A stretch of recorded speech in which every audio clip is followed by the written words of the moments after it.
আপনি যদি এখন একা থাকেন, চারপাশে কেউ না থাকে, তাহলে আপনি হারেননি। আপনি নিঃশব্দে লড়াই করেছেন। যেদিন কাদার মতো কেউ ছিল না, সেদিনও আপনি ভেঙে পড়েননি। ব্যথা আপনাকে শেষ করেনি, ব্যথাই আপনাকে মানুষ করেছে। মনে রাখবেন, নীরব যোদ্ধার হার নেই। আল্লাহ হাফেজ। আপনি কি থেমে আছেন? আপনি সফলতা চান, কিন্তু শুধু বসে ভাবছেন কি করবেন? মনে রাখবেন, যে মানুষ হাল ছেড়ে দেয় না, সে কখনো হারতে পারে না। আজ কষ্ট, কাল শিক্ষা, আর পরশু আপনিই সফল হবেন।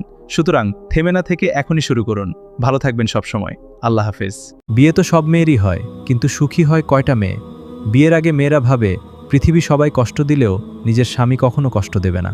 সে ভরসা করে সংসার গড়ে। কিন্তু সত্যিটা জানেন, দিন শেষে স্বামীর থেকেই বেশি কষ্ট পেতে হয়। তাই ভালোবাসার আগে মানুষটা চিনতে শিখুন। স্বামীর ডাক কি সব কিছুর আগে? অনেকেই বলে স্বামী ডাকলে সব কাজ ফেলে তার কাছে যেতে হবে। কিন্তু ইসলাম শেখায় দাম্পত্য জীবনে পারস্পরিক সম্মান ও বোঝাপড়া সবচেয়ে গুরুত্বপূর্ণ। স্বামীর অধিকার যেমন আছে, তেমনি স্ত্রীরও অধিকার আছে। দুজনেরই দায়িত্ব একে অপরকে বুঝা। সুখী সংসার গড়ে ভালোবাসা, সম্মান আর ভারসাম্য দিয়ে, একতরফা চাপ দিয়ে নয়। আশা করি বুঝতে পেরেছেন।